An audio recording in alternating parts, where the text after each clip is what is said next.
Welcome back. Today we're focusing again on psychological health. In particular, recommendation number 3, live with purpose. The recommendation is to live with purpose.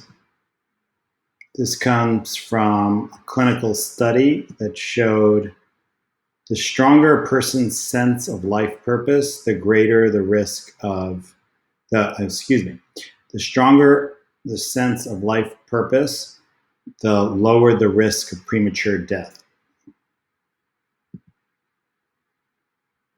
Now, how does having a strong life purpose reduce risk of poor health outcomes? Researchers posit two possibilities. The first is people who are more optimistic about the future are more likely to invest in the long-term self-care that promotes health, like physical exercise and a healthy diet, and not using tobacco or drinking too much, and in doing things like health score that optimize your health. Another route for improved health with strong purpose is physiological, and in two ways.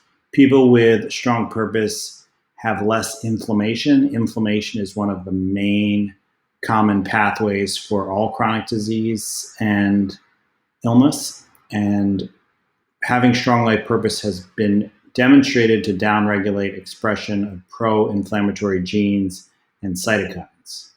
Finally, along with the physiological decrease in inflammation, there's a physiologic decrease in cortisol levels. Cortisol is a hormone produced by chronic stress. So presumably people with strong purpose have less chronic stress, less cortisol levels, which leads to less blood pressure problems, less weight gain, less blood sugar problems, which leads to less diabetes. So there are at least 3 pathways that having strong life purpose optimizes a person's health. Now, how do you achieve a strong life purpose? Well, the first thing I tell people who say they don't have a strong life purpose is to change the question from what's my purpose in my whole existence for this whole life to what's my purpose right now. It is very hard to define why we're on this planet and come up with a satisfactory answer that can imbue each moment we're alive with purpose. I find it much easier to focus on the present. What's my purpose in this half an hour? What's my purpose in this interaction? What's my purpose in this activity? What's my purpose in this afternoon or this day? What's my purpose in this job at this moment? That's a lot easier to answer than a purpose that tries to cover your entire existence. And second, I recommend using the principles of flow, and I'll explain what that is, to craft a purpose that fully engages your attention in the present moment and leads to optimal experience. So flow consists of 3 characteristics. It's generated when you have 3 conditions. 1, a clear purpose. 2, a challenge that matches your skills. And 3, immediate feedback. Think of playing tennis versus watching TV. In tennis, there's a clear purpose to get the ball over the net. You have an opponent, in the ideal case, who matches your skills, who can return the ball but not clobber you. And then finally, if you swung the racket correctly, the ball goes over the net. Compare that to watching TV. What's the purpose? Where's your challenge? How do you get feedback to know how you're doing? You don't.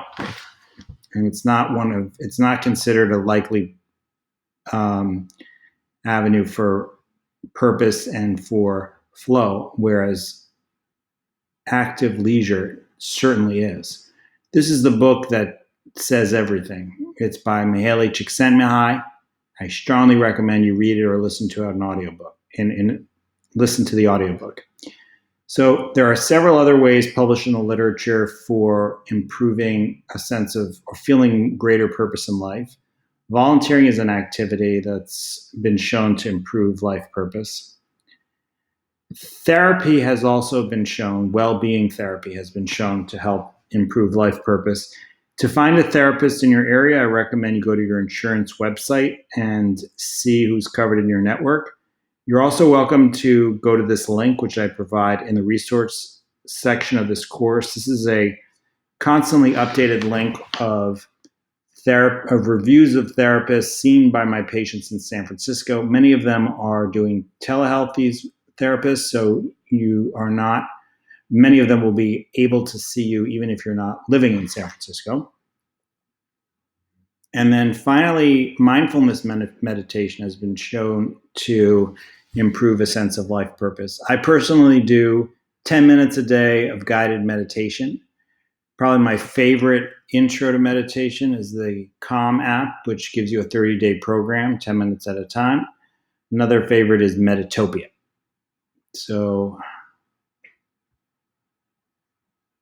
in summary, having a strong life purpose has multiple benefits for health, not only improving lifespan.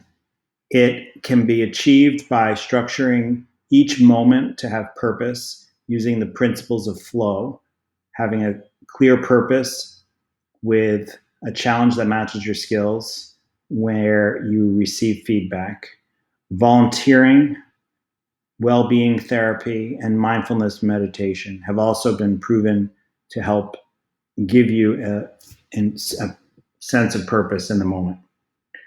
Thank you very much for your time, and I hope this helps and you continue to build stronger and stronger purpose for each moment of your day.